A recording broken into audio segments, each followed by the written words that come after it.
Hi book lovers! Do you want to make this summer your best reading season yet? Then you need to get your hands on the Biblio Lifestyle 2024 Summer Reading Guide. This year's guide is chocked full with 45 of the best new books, carefully selected and organized into 8 exciting categories. So whether you're in the mood for a flirty romance, a spine-tingling thriller, or something in between, we've got the perfect book waiting for you.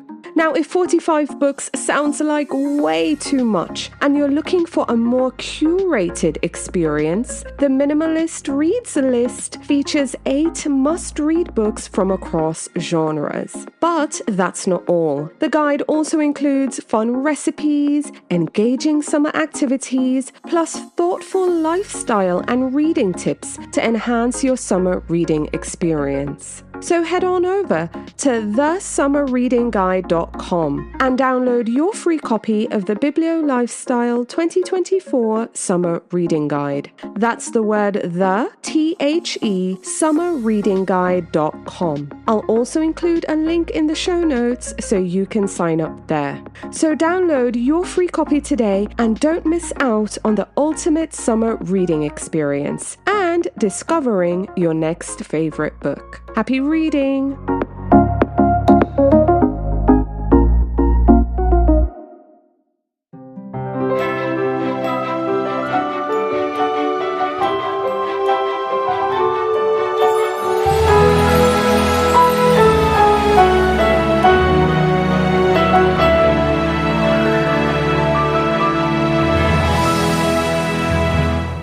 Welcome to Ready to be Romanced. I'm Tori.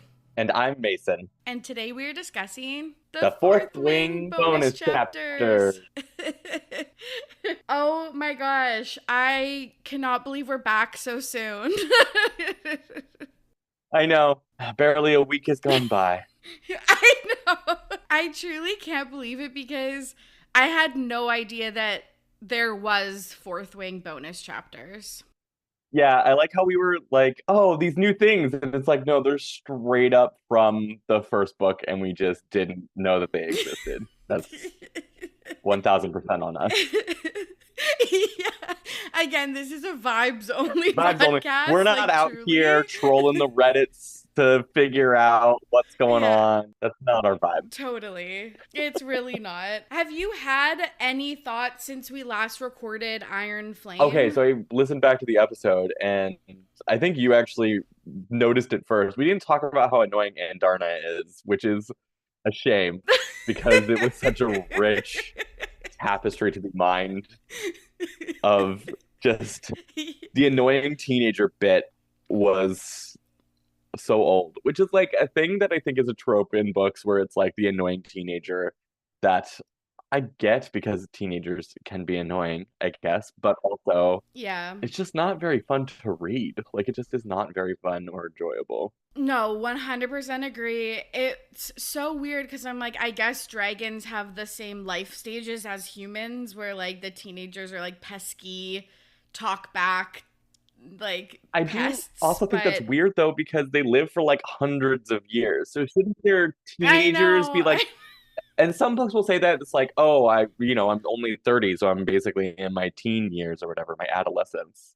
But this seems like it was like she was a baby and then 2 days later she was a teenager. No, it makes no sense. And yeah, she's like asleep for half the book, the part that I liked, and then she's literally so annoying for the latter half.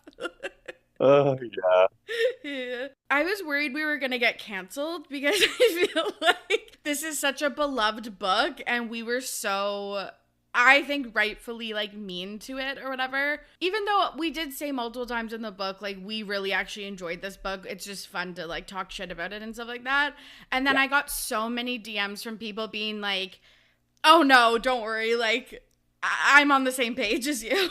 I think the second half of that book, I think everybody realizes is a bit loose. Like, it just doesn't quite have enough structure or enough, like, it just is, it's not a fully formed picture. It's too much. It's too many things going on, too many new ideas, which it kind of does feel like when Rebecca Yarros gets into a bit of a corner, she like creates some kind of new something instead of using the tools she's built herself, which Yeah. I'm curious to get into today because I think it's really interesting that there's no like I at least personally, and maybe I'm skipping ahead here. Go Okay. ahead. I think I didn't catch any foreshadowing, any pieces about his second signet. Yes. Nothing.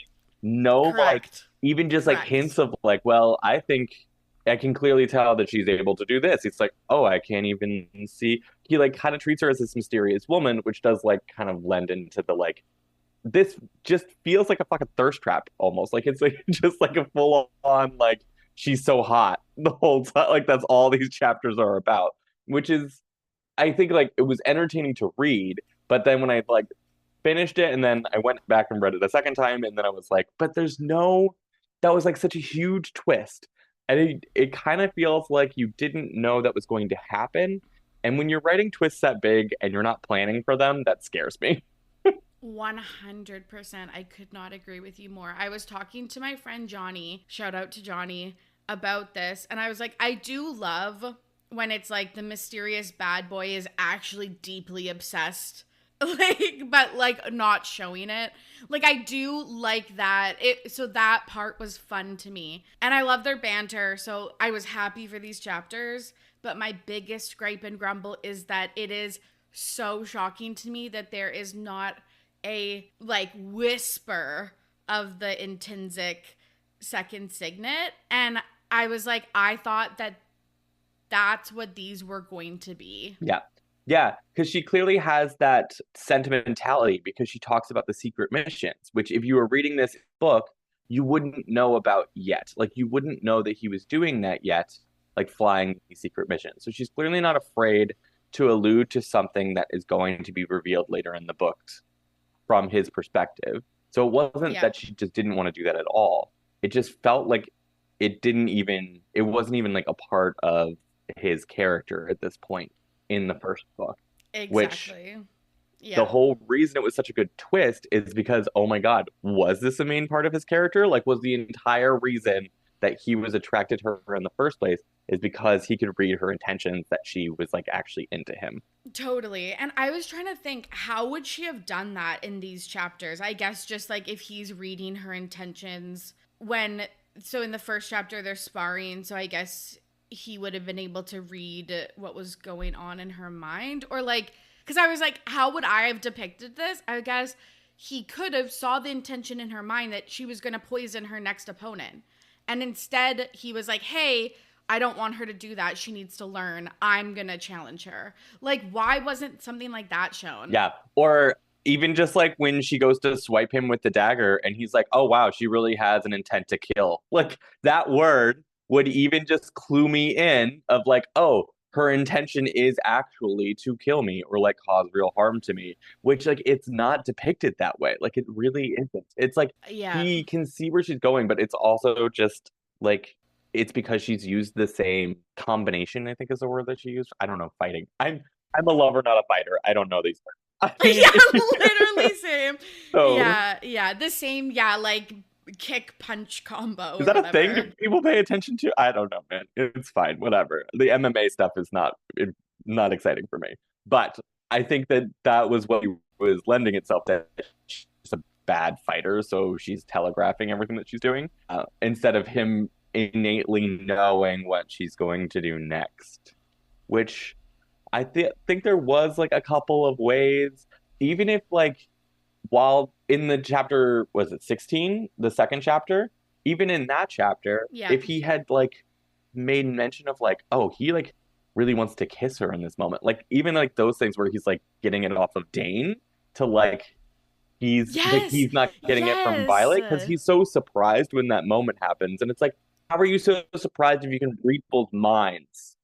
Because like clearly Dane was thinking about that probably the entire time because he was doing his awkward like build up. I know. I completely agree. And this is why it worries me about these books being published so quickly after one another. because, and I hate this with TV shows too, when like an actor has to leave for like another project or something and like they get recast or like whatever happens and then it changes the plot of the TV show. It's kind of like these books where it's like, it seems like because they are getting read, it's again, we said this in the Iron Flame episode, it's like because they're being read and consumed and reviewed and discussed on such a large scale platform has never happened prior to 2020, and this is, you know, a series that is being written really for that audience in mind. Like it really is interesting to see it play out in real time, because I don't think we've really seen this, because, and maybe the next thing would be that I'll keep my eye out for is ACOTAR 6. Because that's being written right now and there's so much discussion online, but like for some reason I feel like SJM like has it more figured out than Rebecca Yarros. But oh yeah, you haven't read the Crescent City books yet. Not yet. She might have ACOTAR figured out, I would say. I feel like she might have those figured out. I don't know if she knows what she's doing in that world, but it's fine. Okay, that's fine. Okay. So let's talk about what actually happens in the chapters. So spoiler warning, we're going to be discussing the Fourth Wing bonus chapters with all the information from Fourth Wing and Iron Flame in our little noggins. Probably should have put that before we said all the stuff about Detective Incident, which is the biggest twist of this.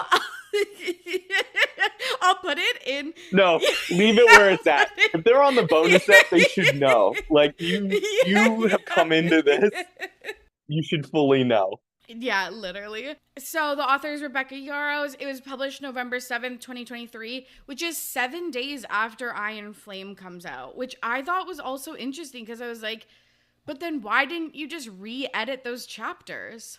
So this came out after Iron Flame came out. Yes. Yes. Interesting. Weird. October 31st, 2023 is when Iron Flame came out, and these came out November 7th, 2023. Holy, that's wild. What a weird way to do that. Yeah, because again, like she published these in, I should specify this, in a special edition Fourth Wing book. Oh, the one with the blacked out edges. Yes. The blacked out edges with the dragons, and then the red cover, and then... Yes. The one that actually matches the only edition of Iron Flame that came out, so that they still kind of look the same, but I'm pissed. Because I'm like, why would you do this to me? I am a person who likes to have the nice editions that match, that are aesthetic. Me too. But I just bought this book. I'm not going to buy another one. No, I feel that. Yeah, the blacked out edges are like really, really cool. I actually really like how she did that. And yeah, it's billed as like kind of like the holiday edition. I guess it makes sense to publish something around the holidays for people to purchase for family and friends. But yeah, so again, that makes it even more confusing to me that with these chapters that she knew, so she did know. So I think what you said still holds true, because it's like, obviously in Fourth Wing, I don't think she knew. And then she wrote these chapters, I guess, maybe during Fourth Wing. And then in Iron Flame, she does the second signet and then releases these. But I was like, but why wouldn't you go back and change them to make sense? Yeah, you very easily could be, and just like leave a little, like, if the whole point of releasing these bonus chapters is to create a little like Easter eggy fun thing for people to consume, why not put that in there? Yeah. And I think that it does make sense that this is like the way that I read them is that it clearly was like a writer's exercise to kind of like flex creativity and like write from the other person's perspective, which I can understand like why people would want to do that. I do think I like her decision not to include them in the book, because I like having the one POV, and these I think would have made it less. It would have made the slow burn a little bit less, I think, which is, I liked the slow burn in. Me too. Completely agree. I like that she kept these out, but it's nice to hear Xaden's POV because I actually think he has a strong like storytelling voice. Same with Violet, and like I do think they have like clear personalities and clear voices in their storytelling. And yeah, it's fun to know because again, since we're only getting Violet's POV, we don't know how obsessed he is with her because it's what she thinks and she doesn't know. So it's fun to go back and see this. So chapter 9 is when they first spar on the mats because he realizes that she's poisoning her opponents and he's like, she's never going to get better if she just keeps doing this. And he like takes off all his weapons and she's like, aren't you going to need those? And he's like, no. No. It's so funny. So like I saw this TikTok and I'll post it on my page and I'll send it to you because it's probably the best like romance book TikTok that I have ever seen in my whole entire life. But basically it's like, babe, you don't want enemies to lovers. Like you cry when you're like changing lanes on the highway and like and it's like if your quote unquote enemy ever said something like, aren't you gonna need those weapons? And they reply no, you would shrivel up and die. Like you wouldn't be like okay, let's fight. And I was like, that's so true. Yeah, I don't have the wherewithal to do this. That's so true. Yeah.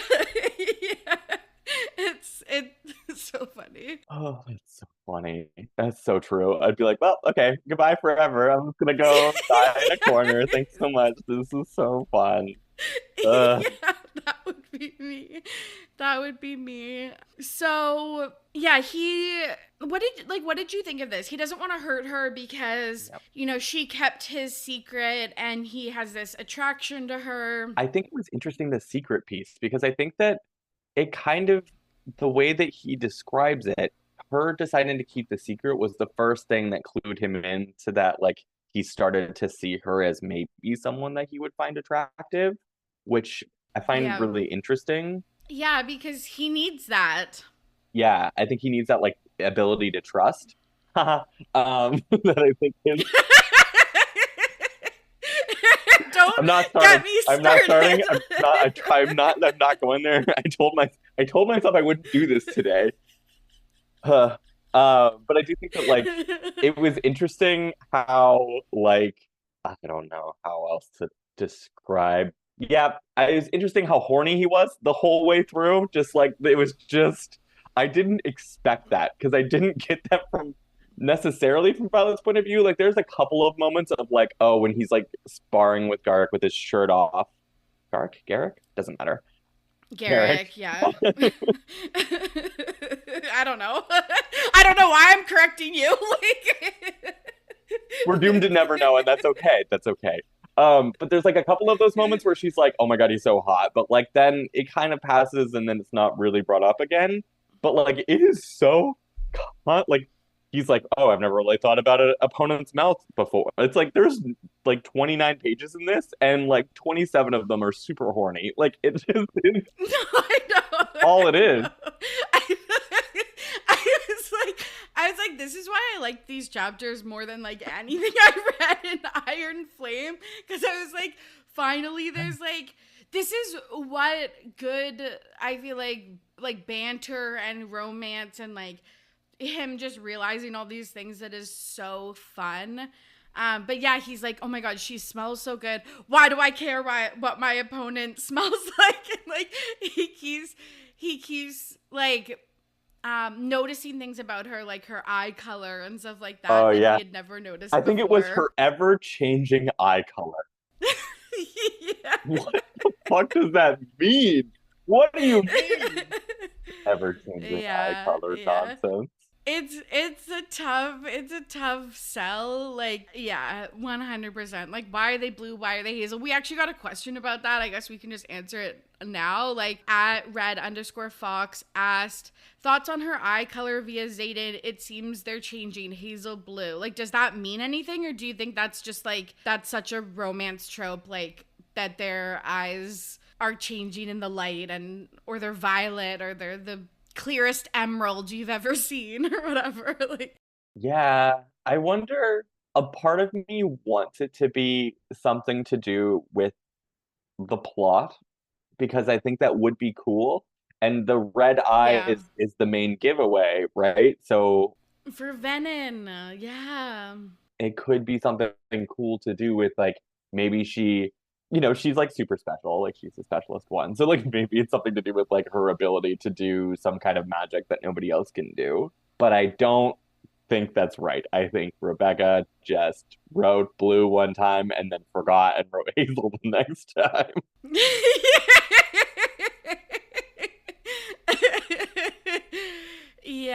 Yeah, totally. That's so funny. This was also reminiscent of Iron Flame when he's sparring at Samara when he gets distracted by her beauty and then she kicks him to the ground. Like, I love things like that. Like, it's very, there's lots of like, not mafia romances, but like Fight Club romances and stuff like that. And it's very reminiscent of that. Yeah. One thing this is like, I think the only actual tidbit I liked from these chapters about like that gave way to more of the story versus just like, they were a fun read. And it was that because he teaches her to ground and her grounding spot is the archives.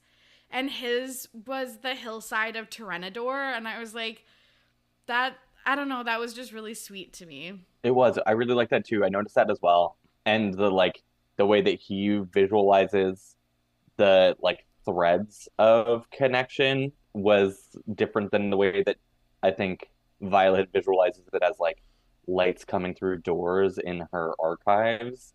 And yeah, I agree. I really liked that little piece of something. I do wish there was like a little bit more of that like piece of something. But that was the only plot point that I liked, which I think is the only. I liked chapter 9 more than I liked chapter 16. Yeah. Let's talk about chapter 16. So it's right after the threshing when Violet had, bonded to 2 dragons and Xaden almost stepped in to manipulate, quote unquote, the threshing. And he's eavesdropping on Violet and Dane talking, and then he like reveals himself and the shadow out of the shadows, and they get into an argument. Dane is accusing him of stepping in, and this was so rude because Xaden was like basically forcing him to say that he wouldn't have done the same thing to save his friend and like trying to show Violet his true colors. Yeah, I mean, I will say, love that because I despise Dane. Yeah, so it's like, get him, he's hilarious. I think the best part of this chapter for me was getting more, oh God, Gale? Nailed it. Getting more of Scale because I feel like we don't get her as much because Violet doesn't have a direct connection to her as much. Like, right? Like she talks to Xaden and she talks to Taryn, but really she never really talks to Scale because she's scared, right? Like she's like, this dragon's gonna eat me, which makes sense. But she is so sassy. Like I like it because it kind of shows that maybe Xaden sees a little bit of what he likes in Scale in Violet because they have that kind of same like chippy back and forth relationship, which I thought was good. So like having her a little bit more fleshed out in this chapter, I thought was really nice. And she said like some very funny things where like she like called him out for like, why are you thinking about that? Like thought that was very funny. Totally. And she's like, you can't get distracted. So I guess, do you think that is more about how she's a part of the revolution? Yeah, I think so. I think her and Taryn are part of the revolution, and I think that maybe what we're gonna see is that Taryn chose to bond with Violet partially because of her connection to her family and Brennan and her dad and like that, and he knows more than what we know he knows at this point. Oh, that's so obvious, and I'm like, how did I miss that? Not at all. And hey, maybe we're missing a bunch of stuff. We also didn't see any connection. Yeah, that's so fucking funny. I don't have a master's degree in this stuff. I'm just, doing my best. Yeah, we're just doing our best out here. Yeah, and I liked also from Xaden's POV, like he feels guilty that he knows that Brennan's alive. He feels guilty that she's hurt about Dane, like that he pushed him to say that to her. So I thought that was really cute. And then he's warning her about like the unbonded like are gonna be trying to attack her. And yeah, he said this about her. He said, like the things he likes about her. He said, soft skin, sharp mind, fierce temper, deadly with a dagger, brave to a fault, and utterly unruffled. It was very cute. I like that line. It was very cute.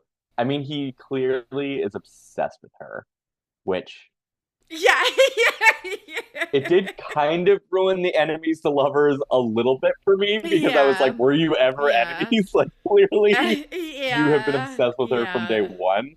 But that's why I think I'm glad to have these now and not in the books. One, could you imagine if the way that she revealed that her brother was alive was just like a throwaway line of Xaden thinking to himself? Crazy. That would be absolutely just out of pocket, like not okay. And so that is hilarious. And two, I do feel like these chapters are great in hindsight. Like they are great like hindsight chapters, but they wouldn't have fit in with the actual book. I don't know if she wrote them when she was writing the actual book, and like they'd have chapter numbers like they would slot into the book, like this is where this would be in the book. But I don't know if I think I would have really been not happy with these being in there. Yeah, I completely agree. Xaden, again, is getting teased by Garrick, and then this is when he decides he's going to move Liam into their squad so he can be her bodyguard. And then Xaden tells Garrick she'll like him. And then Garrick says, don't worry, he won't fuck her. And I was like, gay rumors for Liam? Yeah, I just wish that I did get that as well. I was like, I can't tell if it's because Liam respects Xaden so much. And I also didn't, it was like so... It kind of seemed like it was so obvious to everyone else in the room that Xaden was like super obsessed with Violet too. Obsessed with her, yeah. I kind of didn't get when I was reading Fourth Wing, but maybe it was there all along and I missed it. And so maybe that's what it was. It's like he was like, oh no, he respects Xaden way too much to sleep with Violet. But one can hope. I feel like people just knew that he had this vested interest in her, or like that she was under his skin, not that he was necessarily like obsessed with her, until I think, wasn't there a point where he was like watching her spar or something? Like, I don't know. It's like same old, but yeah. I do think a gay rumor for Liam. I mean, I'm once again asking, if you write a character at all that has any kind of gay stuff, just like let them be gay. Like, please just let gay people be out and not closeted and like just as one or two illusions to pay lip service to the community, because I feel like I'm over it. That's like kind of what we get with Rhiannon and Tara too. And it's like, I mean, like at least that's a bit more open. Yeah, it's more fleshed out for sure, but it's definitely like a D line plot. Yeah, at least I mean it is there, so that is something. I think that I also kind of got this pickup from Liam, and then I kind of was disappointed by it because I was like, kind of seemed like they were just friends the whole time, and it was just like a chill vibe, and we didn't need to put this in, like you didn't need to have that be. And I think that's why I went to like, okay, what's the other alternative solution to this? And I think it was that he respects Xaden too much to do that. Totally, like because they're like foster brothers, basically. That they have an undying trust and respect for each other. And then he watches Dane kiss Violet, which again, I thought this would have been, the perfect time to like reveal his signet. I thought the shocking point, this is like the second thing I really liked about these chapters about the plot, is that he specifically lifts his hands to her face, and Dane knows that's because he's getting memories from her. And I did not clue in about that at all when I read Fourth Wing. That I thought he was just cupping her face because that's what, like lovers do. Like I was shook by this. Yeah, that was a good point. And it was a good point for Xaden to be like, I mean, he's just sucking that memory out to see if I was actually lying or not. Which I thought was a good way to do that. I also loved when he was like, he's kissing my Violence. Like he already has this like ownership over her.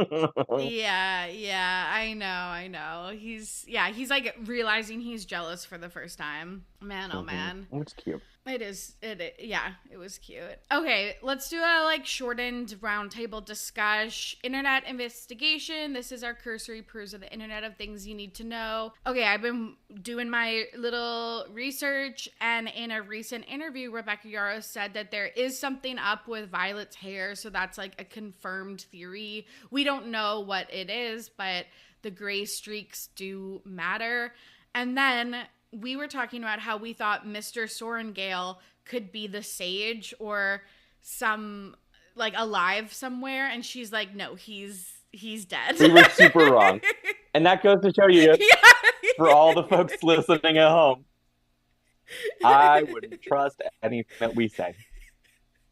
Yeah, literally. We are actively spreading disinformation right now. Yes. That is, honestly, this is the whole reason I'm here.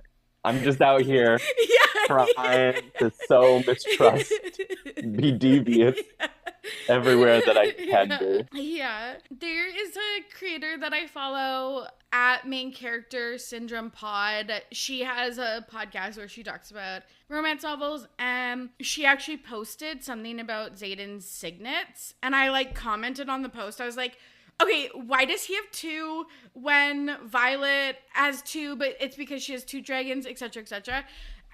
She explained to me, if you bond with the same dragon as someone in your family, in this case, Xaden's grandfather, you do get another signet or you go mad. So I guess, which like is the fucking dumbest thing I've ever heard in my entire life. And this is the thing. I knew that. I knew that. Like, that was part of what I was reasoning. That is the most convoluted bullshit I've ever heard in my entire life. Yes. I understand that is the rule that we have made in this fictional universe with dragons, where we can make the rules, right? Like, this is. I understand that is the rule, but we can break that rule. We can choose not to have that rule as a society because it's made up. And so, like, that to me is the frustrating piece. Is like, you created this like convoluted thing about genealogies and lines of whatever, and it's like, oh, you go mad, and like, it's very Game of Thrones, like, oh, the mad family line, the mad king or whatever. Cool. But you have someone with two dragons that has one signet, and then you have a man with one dragon that has two signets, and the like weird mental gymnastics you have to do about, well, his uncle also paired with the same dragon or whatever. It just isn't, I don't know. It takes me out of the world. It makes me have a more difficult time with what's going on and like understanding the world that she's built. And I think that is just the reason that I have such a hard time with it. 100%. Also, so it's like, could he just quote unquote go mad at any time, like that kid that got killed? And then like, how were they testing that because I think they talked about how they like were trying to find out what his second signet was because they would kill him. And it's like, are they just demonizing Intrinsics because then they can't have their totalitarian world or whatever? Like, yeah, that none of that's really explained. So I just wish they would make it more clear. Yeah, I agree. Okay, Wonder-wise, these are unanswered questions for the listeners. I just was wondering, I don't really guess I have like, it's pretty clear. I just was wondering why these weren't more widely read and discussed, because I think they're a super fun read. It's where Fourth Wing really shines with the fun banter between Violet and Xaden.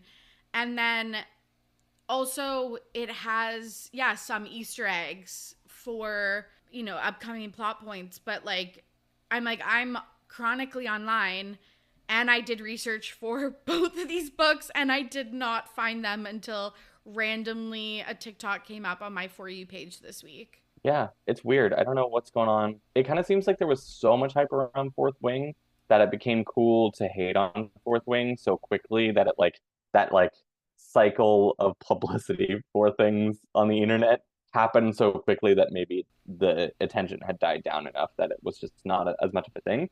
But I agree. I actually like Fourth Wing more than any of the stuff that I've read in the Sarah J. Maas verse. Like, those books, Akatar has never really spoken to me as much as it has to other people, and that's fine. But I think that for me, this is a more fun, this is a more fun read. Yeah, totally agree. Grapes and grumbles, these are nitpicky problems we have with the book. We talked a lot about like them, especially why they didn't show how his second signet works, especially because when they show it in Iron Flame and he really shows it to Violet, it is like so in depth and so like it is crazy what he knows about other people. So it's wild that in any of his POV chapters, because we do get one in Fourth Wing and we do get one in Iron Flame at the very end, that there's like, why isn't he reading Jack's intentions at the end of Iron Flame when he's asking Jack questions about being Venom and he's like, you can never get, there's no antidote and stuff like that. It's like,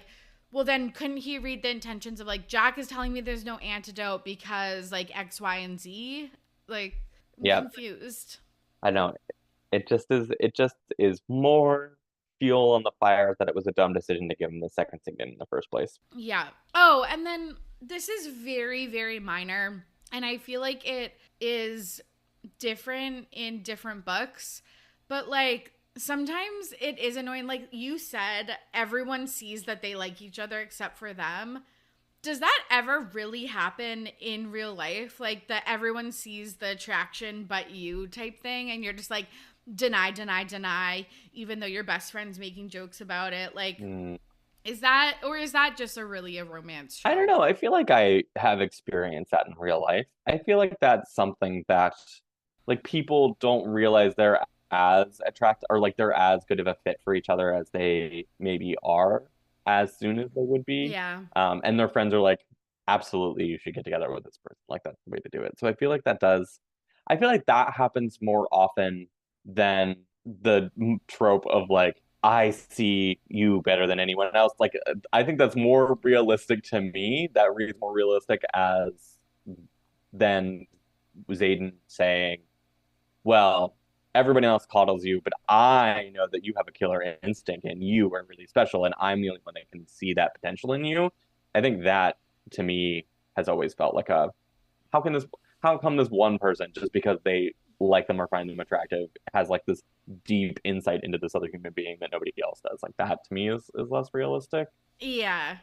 No, that's a really good point. I get you, but nobody else gets you. Yeah, but no one else does. Your parents like fucking hate you. Yeah. Like again, your best friend that you spend all your time with also doesn't understand you. Your other best friend that you now spend all of your time with also doesn't get you. Your childhood best friend, your sister who you're super close with. Nobody gets it but me. It's so funny. Okay, let's wrap up with some listener questions. I asked a few on my Instagram stories. If you're not following, you should definitely do that at Ready to Be Romanced. I said, what do you think Violet's second signet will be? At Enshu Boxes said emotional maturity, JK. And I was laughing so hard. Like... It's a great answer. It's a great answer. Yeah. But unfortunately, that's like 80% of the conflict in these books. So we can't have that because then it would be too easy. Yeah, then everything would be cleared up. At Red_Fox said, being able to communicate with the deceased. I didn't even put two and two together because she's talking with Liam, because I was like, that's really interesting. Because I just thought it was like, you know, people see things or hear things or get strength from things they can't see in times of need, and that's all I thought of it. Yeah, me too. That's an interesting point. I think that would be really fascinating, especially with the confirmation that her dad is actually dead. It's like, oh, could he still impact the story in some way because of that? Interesting, because it seems like, yeah, he was killed because he knew something that people didn't want other people to know. Interesting. At Melissa_Mac said, what's the opposite of mind reading? LOL, altering people's thoughts. I actually just read that as like just not having any fucking idea what anybody is thinking. Just like being the dumbest person. Just like being, if this was like a D&D podcast, it's like always rolling a 1 on insight checks. Just like not understanding anything that's going on in the world at all. The opposite of mind reading. Oh God, that's so relatable. That's so fucking funny. Yep. I asked, the series is a recollection of stories because A, they died saving their territories, B, they become king and queen of Eurasia. I was shocked at this. It was 50-50.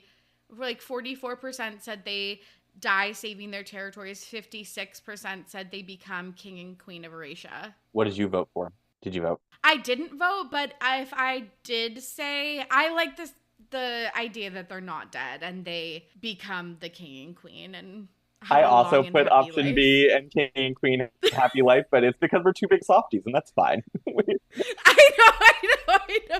Because we couldn't handle, like, I couldn't handle, like, a Notebook. Because have you read or watched the Notebook? Yeah, it's devastating. Yeah, it's like, I don't want that, actually. No. So I want them to be super duper happy for like 100,000 years afterwards, and then they can die or whatever, and then we can get the depiction. But totally. Do you think Violet's dad was Venom? 59% said yes, 24% said no, 18% said question mark. People online are also saying that maybe he could be Malik, which is like the god in this book. And I also noticed in Iron Flame, and I was going to mention it, but it just didn't come up, that like it was also interesting that like, because they pray to Malik when they're on the death roll, it says like, may Malik take their soul or whatever. And then they're like, they say, instead of like Jesus Christ or something, they say like done, or like there is other gods that they reference. And I was like, fuck, is the third book gonna be like, now the gods are like fucking around in the territories? Like, I don't know. it doesn't really feel like, it feels like more an actual, the religion in the book to me has always felt more analogous to real world religion, where it's more a nebulous like faith and like ritual thing, because it's also the reason they burn all of their belongings, because they like need to burn them so that they can pass on or whatever. And then I think that's like, all of that kind of feels like it doesn't, because there is magic in the world, it doesn't feel like the religion pieces impact the magic pieces at all. So like it doesn't really feel like those two things overlap. And so I feel like the religion is just the faith and belief and tradition, and not to do with the magic things that are happening. So I don't think that he is Malik the god or Dun the god, because I think Dun is also a god. I think there's like, I think it's like pantheistic, so there's like a bunch of gods is kind of my understanding of it. But I don't know. I think that'd be weird. I hope not.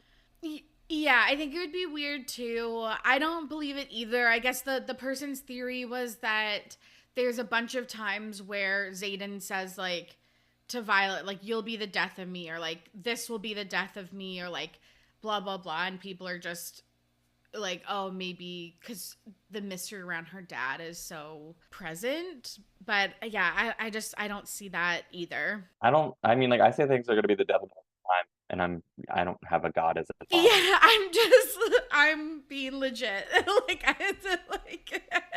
I'm not referencing anything, or like, I don't know. It's not. I said that about Violet. If she talks about trust one more time, it's going to be the death of me. Yeah, exactly. Okay, I asked, are Xaden and Violet endgame?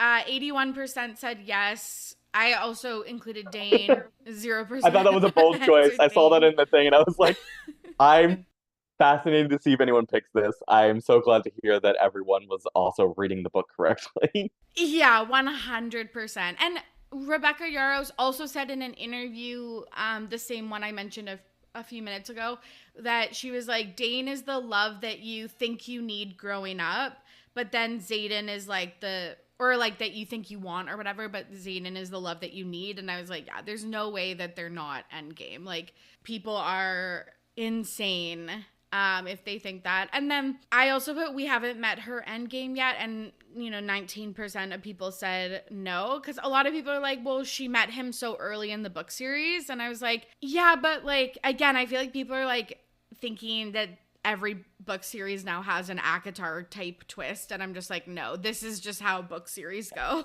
Like, yeah, it doesn't have to be 3D chess. Like, we don't need to do this. No, literally, like, Taylor Swift, like, Swiftie Easter eggs, and then Akatar has ruined so many things for me. Like, Wait, chapter 16 plus 9, 9 plus 16 is 25. 25. No, we're not going to go there. That's not going to be the thing that we're doing today. Yeah, exactly. Exactly. Okay, I said my house, my chair, my woman.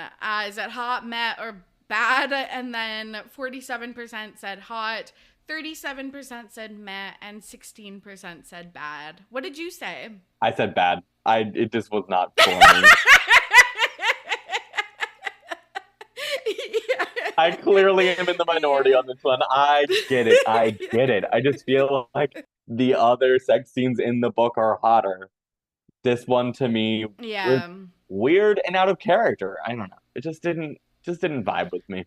Yeah, I also feel like he says way hotter things about her than this in particular. Mm-hmm. So yeah, like if this was a standalone thing, like I would lean towards hot or meh, but like yeah, in comparison to like other sex scenes and like other things he says to her, I'm like I feel like I was so lukewarm on it. Yeah, but I won't yuck anybody's yum. I'm glad that everyone enjoyed it. Yeah, good for you.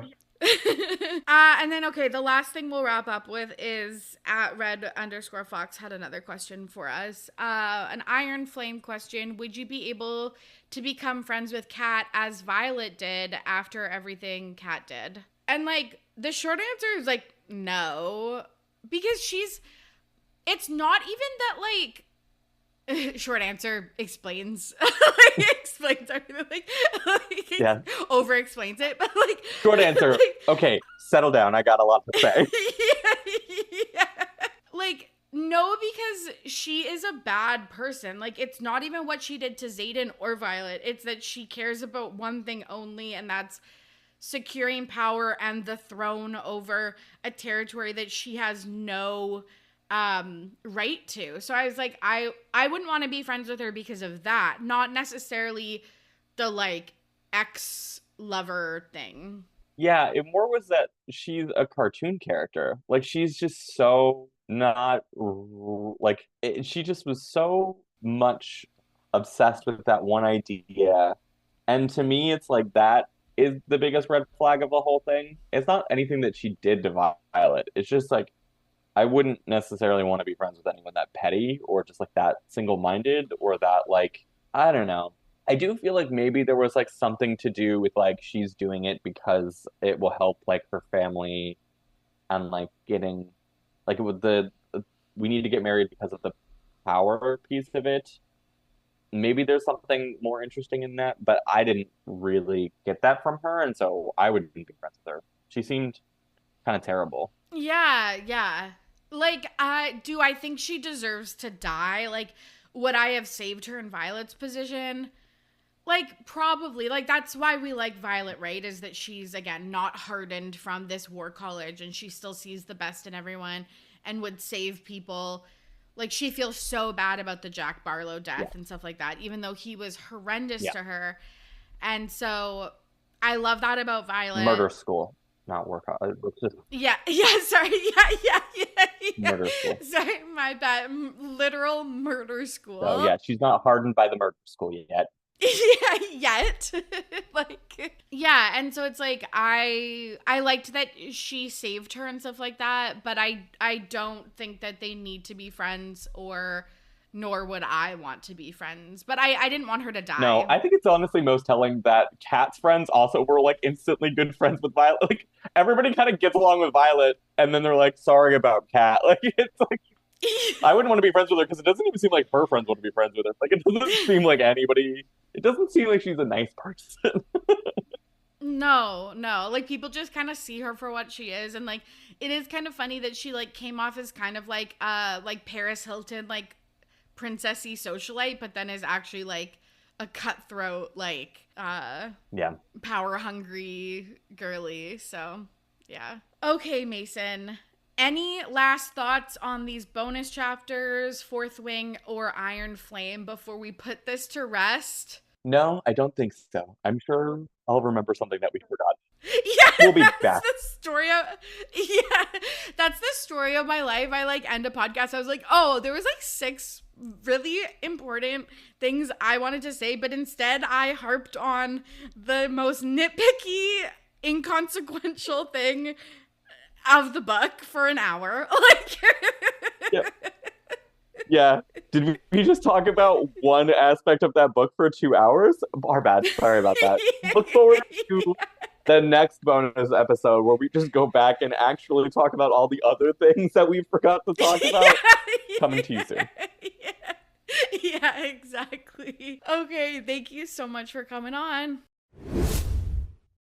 And that's the story of the Fourth Wing bonus chapters. Thank you so much for listening, and thank you to Mason for joining me on today's show. If you haven't already, you can rate, review, and subscribe with whichever podcast platform you are currently listening to this episode on. This week, I'll post my July schedule. I'm very, very excited for that. But you can always suggest a book or leave a voicemail via the links in the episode show notes. Our next episode is To All the Boys I've Loved Before. Until then, happy reading. For Ready to Be Romanced, I'm Tori. Goodbye.